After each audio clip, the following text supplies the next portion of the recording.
Those commercials were lame, right?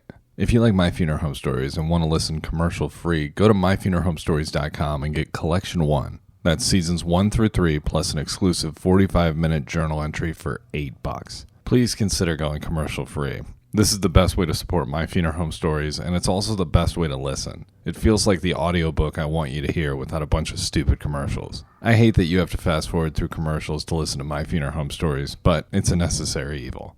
I just want to write stories about dead people. So go to myfuneralhomestories.com and get all 17 of my fucked up stories, plus that shotgun suicide highway pileup of a 45-minute epilogue for $8. All this money goes back to me, the creator, not a third party. You have no idea how much this actually helps. Anyway, enjoy this episode.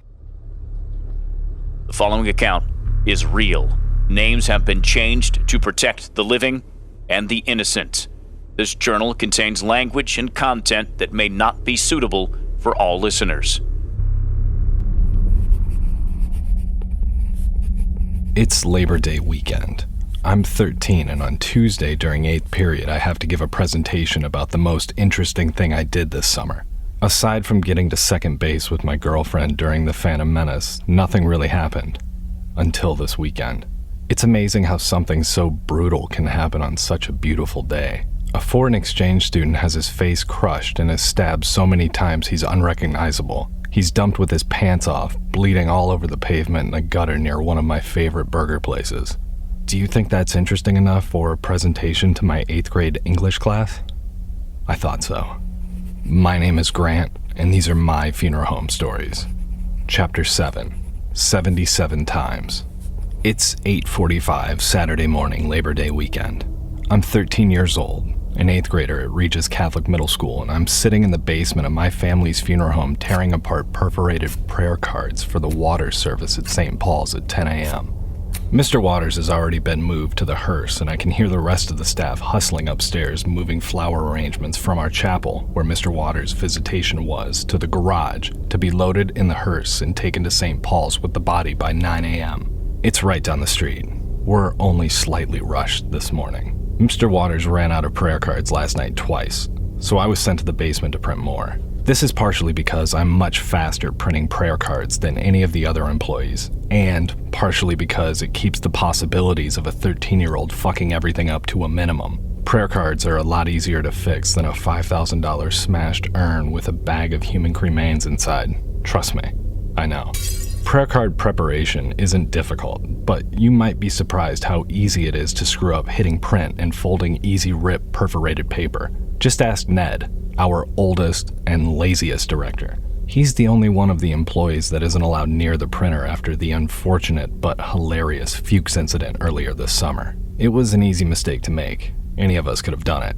The H and K keys are pretty close on the keyboard, but Ned should have proofread before printing 100 memorial folders for Elaine Fox. I thought it was hilarious. My dad, on the other hand, wasn't as tickled. I'm about 3/4 of the way through the new batch of 100 prayer cards I printed. Fold, rip, stack. Just the sort of thing I imagined myself doing Saturday morning, Labor Day weekend. My girlfriend, Amanda Wyatt, a 15-year-old freshman at Southside High School, is on her way to the dunes with her family. I couldn't go because of the water service. Apparently the family asked about me by name, so my dad thought it would be a good idea to have my familiar and friendly face around to help ease the Waters' grief. Thanks for fucking up my Labor Day weekend plans with Amanda Wyatt, Mr. Waters. Fun fact about Amanda Wyatt, she let me put my hand up her shirt in the back row of a Tuesday night screening of Star Wars: The Phantom Menace. Critically, I wasn't crazy about the film, but the overall movie-going experience that evening was exceptional. Thinking about The Phantom Menace reminded me of something important. I have to give a presentation for Mrs. Jones's class Tuesday 8th period about the most interesting thing I did this summer, and it can't be inappropriate. I got nothing. I spent the whole summer at the funeral home performing menial and mostly unimportant tasks. The shuffling continues above me as I fold the last sheet of prayer cards. When you're 13 and working at a funeral home, you're not as much useful as you are handy. You can do a lot of work day to day without making any real impact. Most of my tasks are trivial cleaning, typing and printing memorials, pulling weeds, and other forms of manual labor. Occasionally I'll have to clean a gross bodily fluid up, or I'll hang out in the operating room and assist Lindsay or Ned while they embalm. All very interesting stuff, but I think Mrs. Jones wouldn't be too happy with me describing the body's natural purging process, where any and all available holes on your body start leaking fluids of varying colors and consistencies. Anyway, you're probably asking yourself why I started working at a funeral home at 13. There are a number of reasons, but I think my parents didn't want me wasting all my time watching horror movies and jerking off in my bedroom all summer. Don't get me wrong, it's been a banner year for both of those things, but I also found time to have a part-time job. It's actually quite rewarding. Basically, I'm a strong kid and my dad likes having me around the office. It's nice to have a cheap hand, plus I think he kinda likes the fact that I've taken an interest in the family business. At 13, I think it's safe to say I'm more interested in $12 an hour than preserving the legacy of my family's funeral home. I mean, I'm committed to excellence and preserving the dignity of the dead and all that, but $12? Come on, sure beats having a paper route. Plus, my dad is finally letting me go on calls. Well, 2 so far. I don't think he thought I was ready for it. He wouldn't let me the first month or so, but when the funeral home was short-staffed in July and we got a death call during a church service, I was quickly promoted from lowly gopher to lowly gopher who can assist on death calls. Quite a promotion. Also, the fact that I'm 13 and built like an adult man probably helps. Having said all that, I haven't done anything interesting enough this summer to give a presentation on except see 2 dead old women in their beds and feel up Amanda Wyatt during Star Wars. Unfortunately, Mrs. Jones and I have a tumultuous relationship. She kicked me out of class 11 times last year for general disruptiveness, so I doubt she would be amused by either of my potential presentation ideas. Mrs. Jones already told us on Friday that our presentations need to be appropriate, and that if I talk about the funeral home, I have to keep it PG. PG means no graphic detail, a la no dead bodies, so PG means boring. I don't want to be... The intercom interrupts my thought. It's Lindsay. She says, "Grant, we're leaving. Meet me out back. We're taking the van." The intercom clicks off. Lindsay and I are on our way to St. Paul's in the van. It's a perfect day. The windows are down. I like riding with Lindsay. She has fun stories, some funeral-related, some not. Lindsay's a slim 27-year-old blonde who's clearly a reformed hippie turned born-again regular person. She's plain, but in a pretty way. Before Lindsay was a funeral director, she followed the band Phish around the country, selling peanut butter sandwiches and loose cigarettes to hippies huffing nitrous. I think it goes without saying that Lindsay and I hit it off. Every ride with Lindsay was a new story. On today's ride to St. Paul's, she was telling me about an 8-hour acid trip she had on a road trip through Colorado. She's in the middle of telling me how her car had broken down while her and her roommate are tripping hard, like floor is lava type shit, and they have no other choice but to hitchhike into town through the mountains. Oh my god, I'm practically salivating. This story's amazing. Her phone rings. Damn it. She answers. "Hello? Uh-huh. Alright. Yeah. We've got a stretcher made up. We're on our way." Lindsay hangs up. "Well, that was your dad. Looks like we're going on a police call." I look at Lindsay perplexed. A police call? My dad said I could do that? What about the service, I ask. "We're fine. Call's right down the street. I think it's a bike accident." Those are always interesting. Lindsay pops a piece of nicotine gum in her mouth. My ears perked up. I need something interesting for Mrs. Jones's class. This might be it.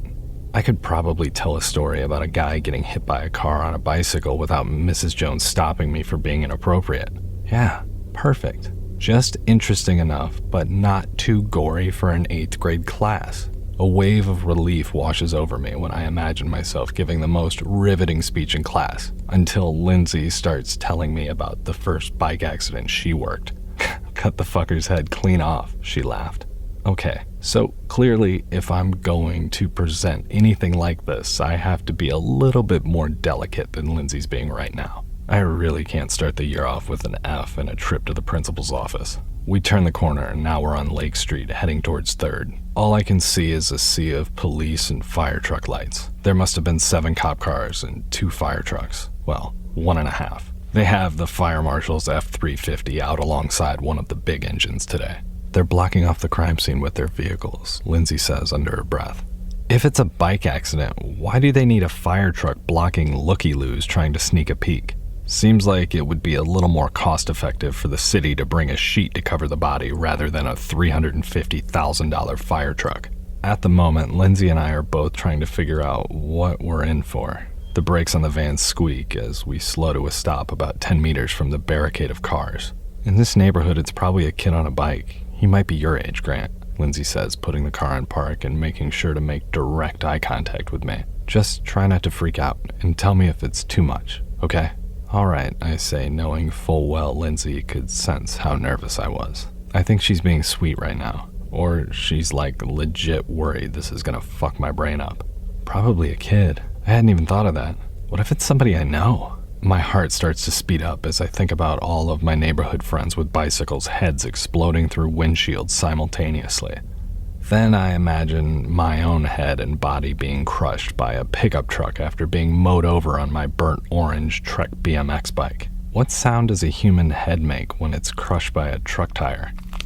Lindsay and I get out and pull the stretcher out of the back of the van. For a moment, I'm distracted by the smell of grilled cheeseburgers coming from the drive-thru restaurant across the street, hot and fresh. Even though it's just after 9 a.m., I find myself craving a hot and fresh cheeseburger. Would it be weird to ask Lindsay to pop through the drive-thru with a dead body?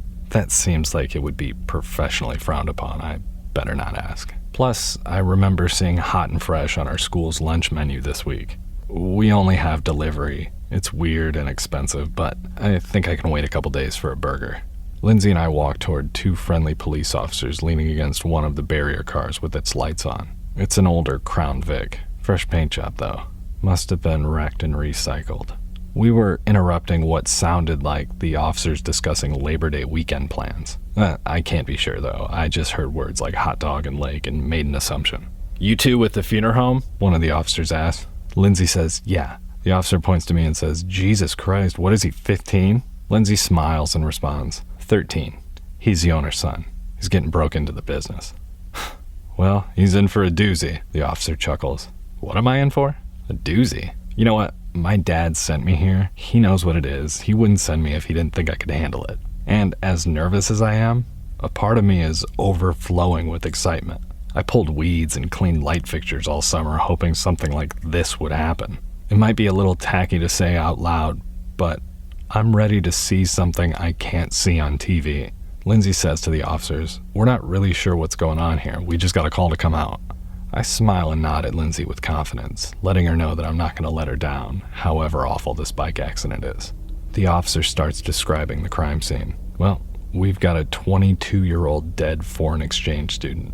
Oh, thank God, it's not one of my friends. Or a kid. Jesus, I'd never be able to ride a bike again. The officer breaks my train of thought with a sentence I wasn't planning on hearing that day, or any other day for that matter. "We think our victim has been stabbed about 90 times all over his body. No wounds on his back, though. The left side of his face is completely caved in, and to top it off, his pants were pulled down and his genitals were mutilated." Holy shit, I thought this was a bike accident. The officer continues with his information. Someone said they saw him fall out of a black 1996 Mitsubishi Lancer or a car of a similar make. Lindsay chimes in. "So they stabbed him and bludgeoned him in the car and then pushed him out?" "It appears so." The officer walks between two of the barrier police cars and waves us forward to follow him with the stretcher. I was excited before, but I'm afraid to see what's on the other side of the police car barrier after the officer's description. But the smell of hot and fresh keeps wafting into my nostrils and takes my mind off what I'm about to do and what I'm about to see. Lindsay and I finally see what's on the other side of the police cars. The first thing I noticed was the amount of police officers that we couldn't see from the other side of the makeshift car perimeter. There must have been 7 or 8 uniformed officers and 3 or 4 detectives in slacks and blazers huddled around a body surrounded by a pool of blood. A very large pool of the deepest, prettiest red you could imagine. The color of the blood is such a striking shade, especially next to the gray pavement and the green grass on the curb. As the officers scatter upon our arrival, we see the dead body. There's no sheet, no covering. Lindsay whispers to me, "They must have just finished investigating. They haven't even covered the body up." I shrug my shoulders. I wouldn't know either way. As we wheel the stretcher deeper into the circle of cars and trucks surrounding our scene, The crowd of officers that were near the body disperse until it's just Lindsay, myself, and the officer that brought us back to the body. Everyone just vanished. It's eerily quiet now. I've been a little too busy slipping on my heavy-duty blue surgical gloves to take a look at the body. Well, that's not entirely true. I haven't taken a look at the body because I'm terrified of what I was about to see. I'm 13. I don't have any experience with genital mutilation, so I'm not sure how I'll respond to seeing it up close. It doesn't really sound like my cup of tea. I hope I don't faint when I get up close. I'd fall in that pool of blood. Once my gloves are on and the stretcher has been lowered, Lindsay grabs a disaster pouch and we walk closer to the body. She throws me a small wad of plastic out of her pocket and says, "Put these on. They're shoe coverings." Lindsay watches me slip them over my leather-soled Steve Madden lace-up cap toes and tells me, "You don't want to get anything on your shoes and take it home with you. Your dog will lick the blood off the soles." What? Yuck. Given the amount of blood leaking out of this man's body onto the pavement, I'm glad she brought these. I don't want my dog lapping up this guy's blood off my shoes. Carter's a good boy. He wouldn't mess with them, I think. Seeing all the blood around the body, I think to myself, how are they going to clean all this up? Surely they can't just leave it here once we take the body, right? I'm standing over the body with Lindsay now. Our feet covered in plastic are both in his blood. There's a faint chemical smell coming off the blood or the body, although it's barely cutting through the smell of the cheeseburgers, which smells less appetizing the closer I get to the body. This is my first look at our foreign exchange student friend, and the sight just about knocked me out. I exhale sharply. Lindsay looks at me concerned. I take in my surroundings. About 6 feet away from me is a medium-sized black man with designer wool pants pulled around his ankles, laying near a storm sewer on the side of Lake Street. His shoes are still on. That's creepy. Do you suppose he was dead when his pants were slit off? There's so much blood on his body and on the ground, it's difficult to tell what happened. Clearly, there are giant stab wounds and slices all over his body. The man's navy polo shirt had so many holes in it, it's impressive it stayed on while his body was being pushed out of the car. I look at the man's right hand and see stab wounds on his palms and slices on his fingers. Did he try and grab the knife? When do you suppose he gave up fighting? Was it before or after his pants were off? Inevitably, my eyes are drawn to the man's penis, or what I think is his penis. Again, there is so much blood, it's hard to make out details, but his penis definitely had deep slices in it and was barely recognizable as a human penis. Lindsay must have seen me staring in horror, trying not to imagine what it would be like to have my penis repeatedly sliced by a random stranger. She tells me to grab the man's feet. This was nice of her. Normally, veteran funeral directors make the new guy do the heavy lifting, but Lindsay could tell I was having difficulty processing the situation, so she did me a solid and took the heavier, bloodier end. Lindsay opens the disaster pouch and places it next to the body. She grabs the shoulders and starts moving the body, and finally I get a look at the man's face for the first time. My mouth must have hit the ground. I've never seen anything like this before. Sure, it's someone's face, but aside from a brow line, nose, and mouth, this man's face had more in common with a deflated basketball covered in broken teeth and ground meat. This man had the thickest, blackest coagulated blood coming out of his eyes, mouth, and however many stab wounds were in his face and head. You heard me right. This guy must have had a dozen stab wounds to his head. It's weird. You don't ever see that in movies. Everyone gets stabbed in the body. But in the real world, I can assure you, there are apparently no MPAA guidelines for knife-wielding killers. Head stabbings are a real thing. The overpowering smell of hot and fresh cheeseburgers mixed with the sight of this man's brutalized and destroyed face made me wish I was at the beach with Amanda Wyatt right now. It made me wish I was anywhere. Or maybe I'm just hungry for a cheeseburger. I don't know what I want.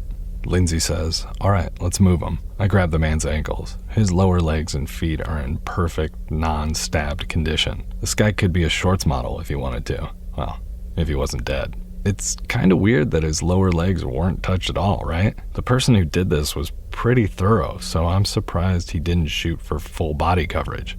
Maybe he did, and I just can't tell. We put the body in the bag and zip it up. As we're moving the body to the stretcher, I see a firefighter in full uniform connecting a fire hose to a hydrant. Lindsay points at him and says, "They're getting ready to hose this place down." Oh, so that's what they do with all that blood.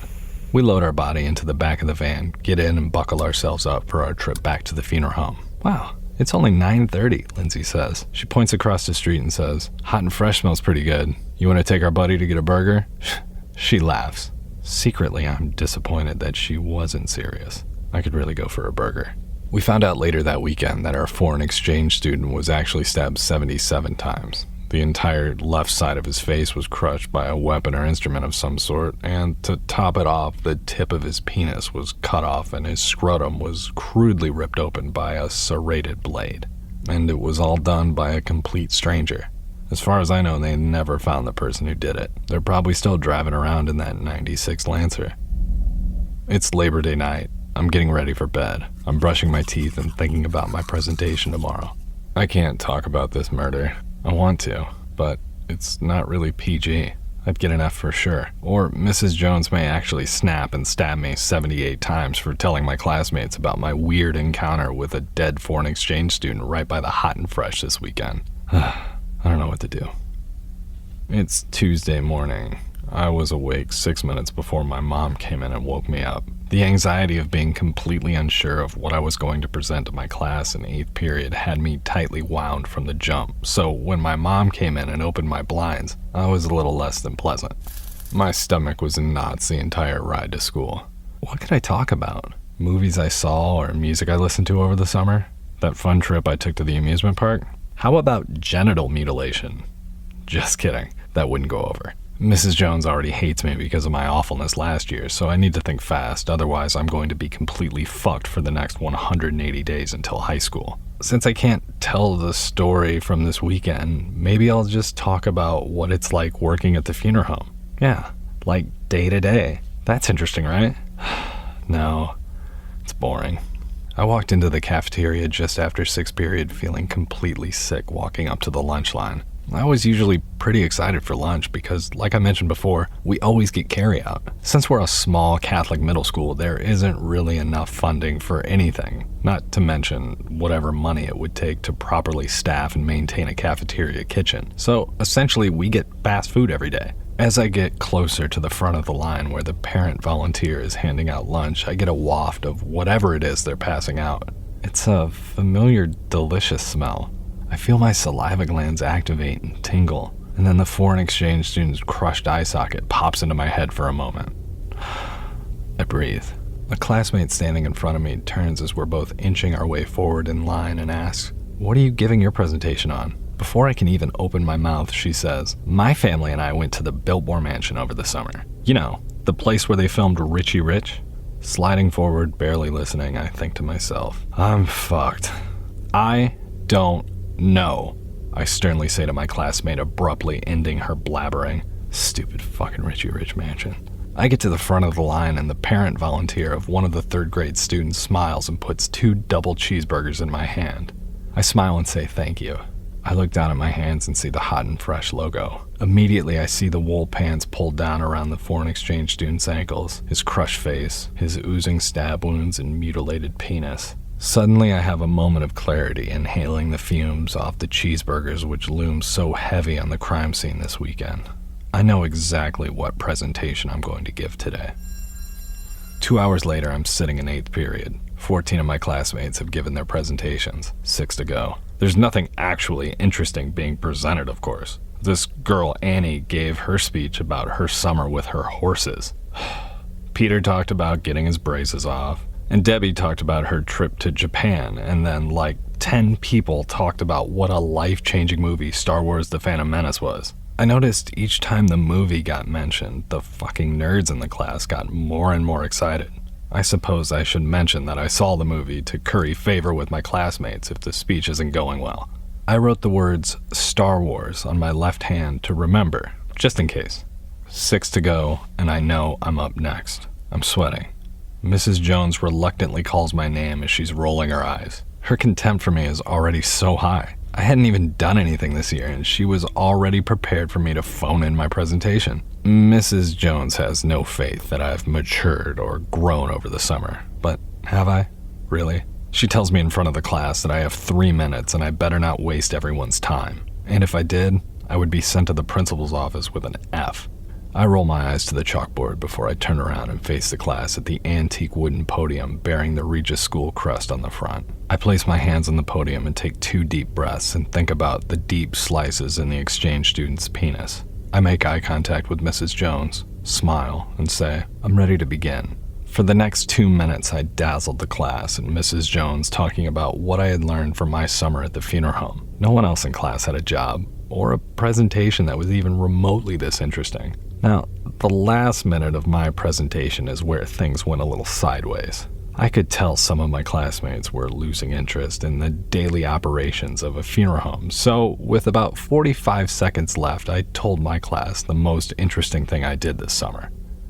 On Saturday morning, I was called out to a crime scene. A foreign exchange student from the community college was murdered and his body was left on 3rd and Lake, right across from the Hot and Fresh where we got our lunch from today. His face was crushed, and he was stabbed 77 times in the body and head. Mrs. Jones crosses her arms while the rest of the students stare with their mouths agape. They're wondering where I'm going with this. I haven't crossed the inappropriate line yet, so I'll keep pushing. I take a beat and say, "The man's pants were pulled down around his ankles, and his penis and testicles were severely mutilated. Everyone is just looking at me now. I thought I was killing it, but I guess everyone is just in shock. Probably should have left the genital stuff out." It's so quiet. I'm looking at the class. The class is looking at me. It's only a couple seconds, but it feels like forever. Oh no, they think I'm a weirdo. How do I get them back? I glance down at my hand. Star Wars, that's it. Mention Star Wars and win them back. Without thinking, I blurted out the first thing that came to mind. Oh! And I also felt up Amanda Wyatt in the back row of Star Wars: The Phantom Menace. There was an audible gasp in the room. Not quite the reaction I expected, considering I just name-dropped the biggest movie of the summer. Mrs. Jones didn't even say anything, she just pointed to the door. I had never seen her look that disgusted before. It was awesome. Needless to say, my father and I had a very long and at times stern discussion about what's appropriate to share about the funeral home and what isn't. I hope I learned my lesson. My name is Grant, and these are my funeral home stories.